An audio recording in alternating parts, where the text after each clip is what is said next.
People say the past is gone, but here it breathes, buried under headlines, judgment, and shame. My mother's name was Tremaine Toni Tyler. She was a daughter, a friend, a survivor, but they only called her a crack addict. And me? They called me a crack baby, but I'll call myself a witness. This is our story.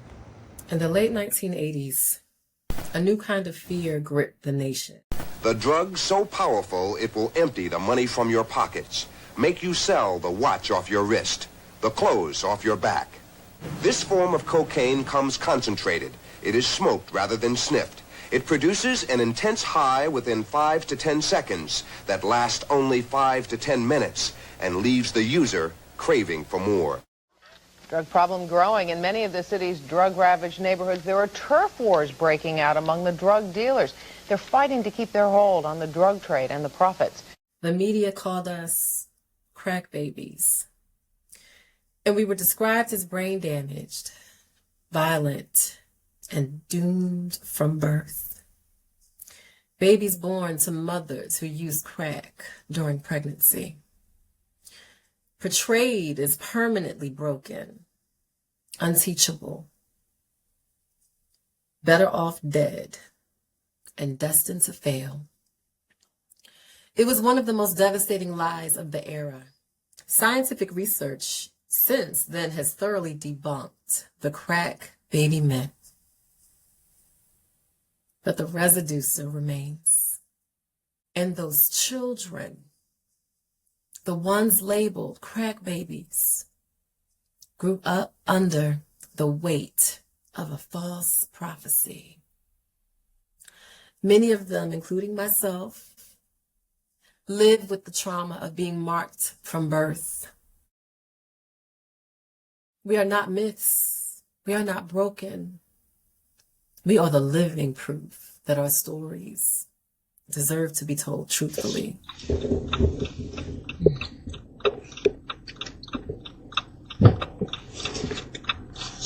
Yep, that church used to be right there.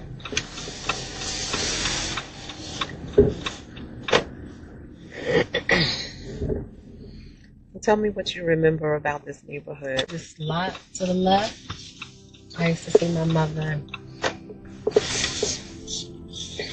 in this lot, meeting up with men, meeting up with friends, getting high. And my best friend lived right across the street on this corner house, Joy. So we would play in this lot all the time and run up and down the alleyway. And so I was always embarrassed for my mom to know that my best friend lived right there.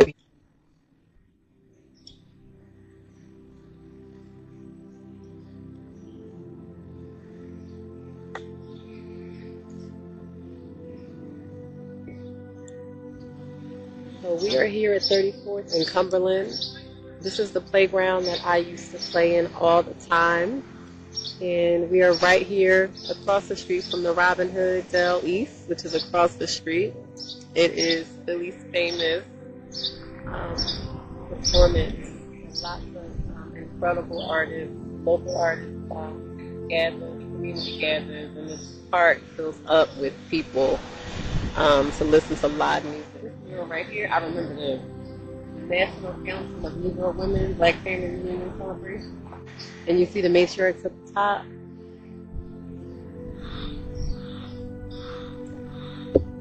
So I can remember being a kid, and I wrote about this in the book, seeing my mother in Fairmount Park right across the street, engaging in what I call nefarious activities. Just, it's common. It was common to see men and women in the park prostituting and engaging in exchanges, drug exchanges and things like that. This was so common. And so as kids, we were always playing in the park. And when I would see my mother around a neighborhood, I would just watch. And I never repeated what I saw. So, I talked about this trauma and how children like me, we just didn't talk about it. We didn't talk about it. I kept everything to myself because I just understood, and my mother wasn't the only one. I just understood that it wasn't anyone's business, and so I filed it away. It would make me afraid when I would see her doing things, and I always wondered if she was going to be okay, but then I was distracted. I think that I would just finish playing with my friends, and I was off worrying about, what I was going to do next, what water ice I was going to buy, what hot pretzel I was going to get on the block. Watching these kinds of things happen was normal in the 90s. And, standing here now, and again, just thinking about, the types of things we were exposed to as kids. I mean, it was a lot of shit happening. And in the playground, you would see little capsules. You would see the needles. You would see, beer bottles everywhere. We knew not to touch it. We knew not to pick it up. We just ignored it. It was, paraphernalia was all around us. It was not, we couldn't escape it, but we were not defined by it. And so when I talk about people like my mother, women, men, addicts, people who were victims and suffer from their addiction, they were part of the community. They were not separate from the community. So I talk about them as being peripheral players. So I had an awareness of my mom. We did bring her into the home, and we took care of her, when we were able to do that. But all the other times, life was still happening. So I almost think about it like we would get these bursts of trauma, and then we would go play, and it was normalized. I'm laughing about that now.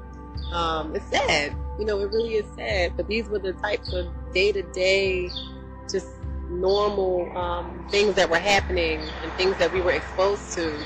There were always police officers, in our neighborhoods. There were always doughboys, There were always drug dealers in the corners. These were our other brothers. They were protectors for us. They were protectors in the community. We were not afraid to walk around our neighborhoods. We were not afraid to go play in the park, even though there was prostitution happening in the park. You just walked by. So these are the things that were happening. This is my reality. This is my truth. And this is what was true for many of us who grew up in the 90s, those of us who were children of the epidemic. We weren't crying about what was happening. It was normal for us to see it. So coming back here to this space, I think about my mother, and I think about what this park represented for her and what this park represented for people like my mother who needed to engage in these activities. These are addictive behaviors. These were brought on by a barter system. Black women were economically disadvantaged, physically disadvantaged. Men had the power. Men had the power in terms of drug selling. Men had the power in terms of manipulation. So black women had to succumb to engaging in sexual acts as an exchange and as a way to fuel and feed their addiction. And it was a vicious cycle. And so these women, I call them the lost ones, the mothers of the epidemic. This entire era sits on their backs. It sits on their shoulders. And so being here today just makes me feel it's incredible. I can't describe the feeling. I want to go and burn some sage and walk around this space because I know my mother and women like my mother gave away a lot of themselves at the expense of themselves to fuel a cycle, a vicious cycle that they couldn't stop. They couldn't stop by themselves. So, yeah.